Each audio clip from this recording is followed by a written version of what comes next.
Hey you guys, EJ Anderson, the long haul truck blogger here. Welcome to White Glove Trucking, my channel dedicated to helping you use trucking as the vehicle to live your best life. So today I wanted to do a follow-up video to an earlier video that I did. So the earlier video was about the Customs and Border Protection. I went on a cruise, I came back off the cruise and I got flagged and they searched me, they searched all my stuff and they had me like open up my computer and my phone so they could go through it while I was there, but then they told me to go to the waiting area while they kept my computer and my phone. And so then they gave it back to me like an hour later. So this video is about all that's happened since then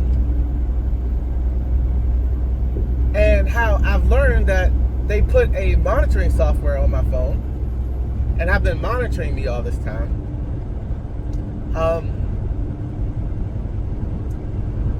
And so basically, I want to just tell people, one, this is going on because it's kind of a big deal. And number two, I want to tell you how, if this happens to you, how you can sort of like detect it, and maybe you can sort of do some things that I wish I had done to sort of get rid of it.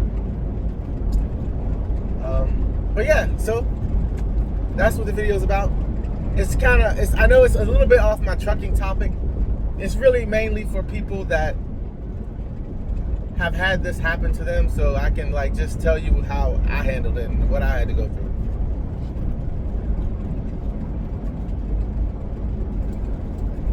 All right, so first thing, let's talk about the phone first. So this is how I started to figure out that this was happening. Shortly after I got my stuff back, first it was the phone calls. So my phone calls started dropping more often. And I would be talking to somebody and the call would drop. And when they went to call me back, either they could not get through, or on two separate occasions, they got a voicemail that was not mine. So that's the dropping the calls. The second thing is the tunnel, like an echo in the call. So it'd be a middle of the phone call, and all of a sudden I would hear like I was talking through a tunnel, and it would be an echo. And I would ask the other person, like, "Do you hear that?" And they would be like, "Yeah, I hear that." So that's the other sign. So if your calls start having an echo in there, I feel like that's probably just them like starting to listen in. Okay, and so that was basically like being on the phone, like talking on the phone. Now, there was also stuff when you're like, using the phone, right? So the first thing was, actually the very first sign was I got a notification from Google that said, "You've just changed your password. You need to verify yourself to access your encrypted data." I'd never gotten that before.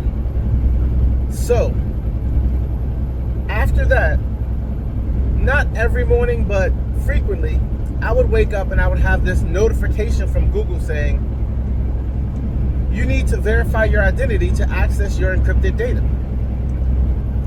So this would always be like, when I looked at the notification, it'd be like 2 in the morning, 3 in the morning, 4 in the morning, when I obviously was sleeping. And so something or somebody was trying to access my encrypted data on my phone.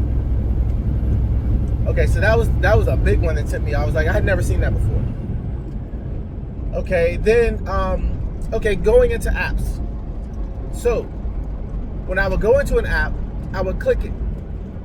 And sometimes the app would like literally, you know how an app opens up? It would open and close. And I had never seen that before. So then I would click it again and it would open just fine. So that was another thing. Another thing, sometimes when I opened the app, it would not recognize me. It would be like asking me to not just sign in. Like normally, you know, I have it set up, you know, you do your finger, whatever, you get in, it's all set up. But it would be asking me not to just sign in, but to sign up, as if it didn't know me at all.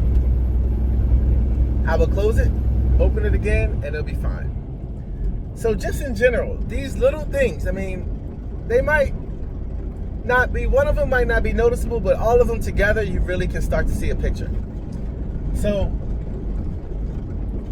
they gave me a feeling that my phone was somehow like mirrored, you know, like sometimes I might have been either looking at a shell or of my phone. It's kind of hard to explain, but all these things gave me that feeling. Okay. All right, so that's doing the apps. Okay, so now let's talk a little bit about how I tried to fix this, right? And that'll get me into the computer stuff. So the first thing I did was I got a new phone. Now, it wasn't just because of this, but my phone was cracked, and I was just like, okay, I'll just get it like put me over the edge of making the decision to get a new phone. So I got a new phone, and I've only seen that encrypted thing twice since I got a new phone. So I'm not actually sure if it's still on there or not on my phone, honestly. All right, now, once I got a new phone, my computer went crazy.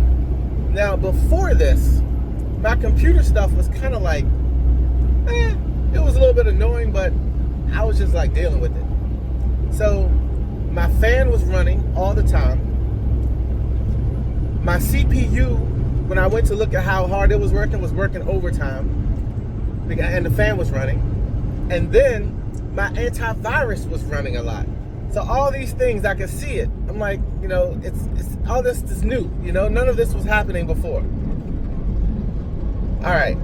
Now, once I got a new phone, it's like that was a trigger for them to feel like they had to ramp up the surveillance or whatever. You guys, my computer started chiming every 45 seconds. It would chime. I'm going to put a little clip of it in this video. I'm going to put a little clip.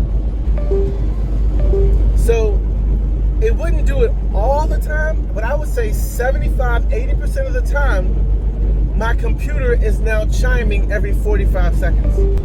So I also got my computer totally wiped.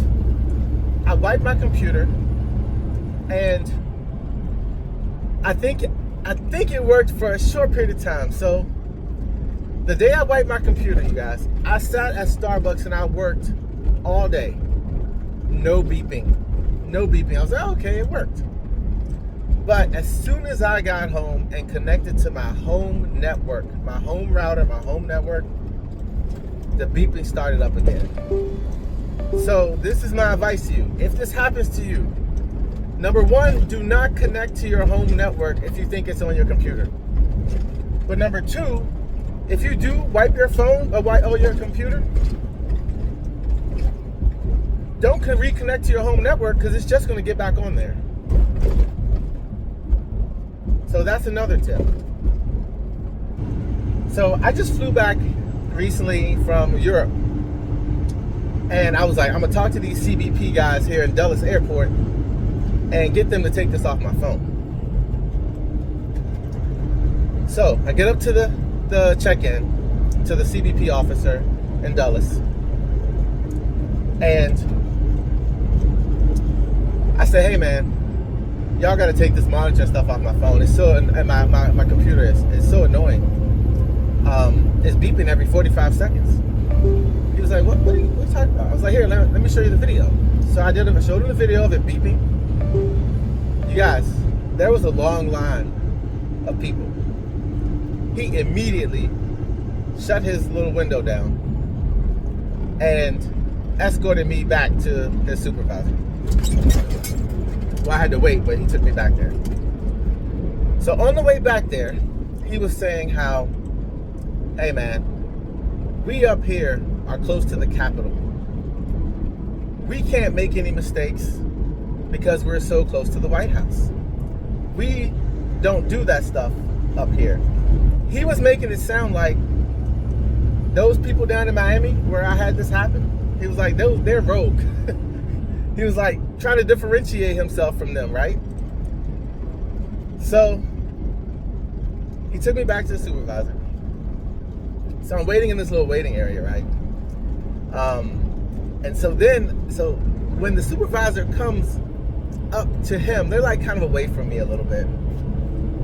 I can see them. I don't know if they can hear, they know I can hear them, but the supervisor was like, well, how did he know?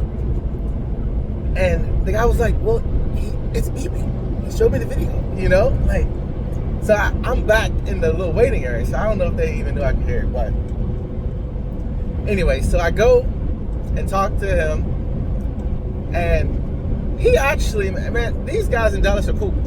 I got the feeling that he was actually feeling for me. He was trying to help me out. He was like, look, man, I can't do anything. He was like, I can't take that off. You have to go back to Miami where they installed that to get them to take it off. So he gave me an email, a phone number, and a name for people I should contact back in Miami to get it resolved. Okay, so I called the people down in Miami. And first people I called twice. So I got a CBP agent officer, and she said I need to call the number from the paper I got from the people that actually took my computer. And I'm like, I don't have that paper, ma'am. You know, I don't even remember getting a paper.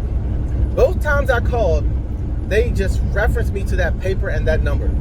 Like, that was all they could do. And that's my tip for you guys. Please keep that paper.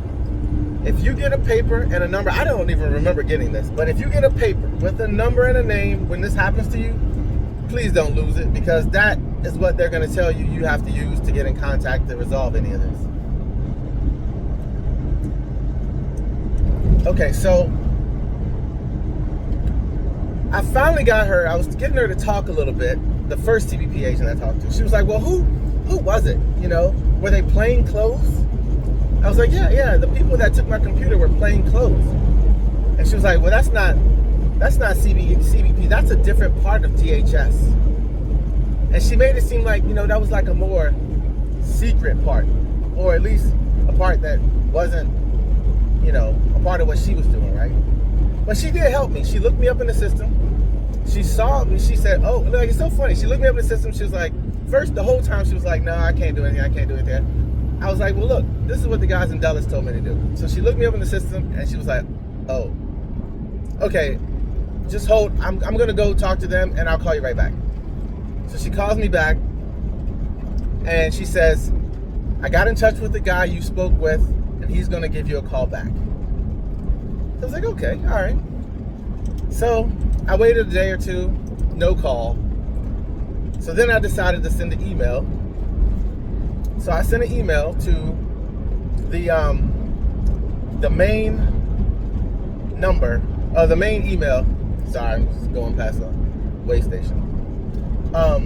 So I sent an email to them, and I didn't receive any responses. But you guys, ever since I sent that email and I talked to the people down in Miami, even though I didn't receive a response from the guy who interviewed me, my computer is no longer chiming. So I don't know if that means they took it off or what, but it's no longer beeping every 45 seconds.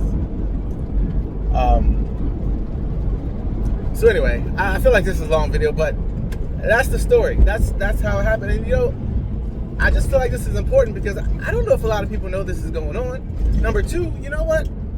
So I have a top secret clearance, and I just got approved to do Department of Defense loads. So I mean, what if I do a top secret load and I got who knows who surveilling me on my top secret load? So I don't know. There's just, I just feel like I hope it's off. And to sum it up though, guys, for you, if it happens, those are those signs. Pay attention to those signs, and make sure you keep that paper with that number.